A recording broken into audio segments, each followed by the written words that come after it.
Most people think financial freedom comes from a number, a certain income, a certain amount saved, and until they reach it, they postpone feeling free. But financial freedom isn't just external, because you can have more money and still feel trapped, trapped in worry, trapped in pressure, trapped in, what if I lose my money? So if freedom is always tied to a future number, you stay stuck in the waiting, always thinking, well, I'll feel better when.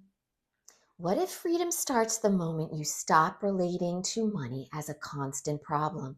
Not ignoring it, just not turning every thought about money into stress. So today, notice your reaction when you think about money. Is it tension, urgency, pressure? Then ask, what if I didn't treat this like a problem right now? Because freedom isn't just about having enough money, it's about not feeling controlled by every thought about money. So if this message resonates with you, don't forget to like the video, comment, and subscribe to my channel. Until next time, stay magical and may the wealth flow to you.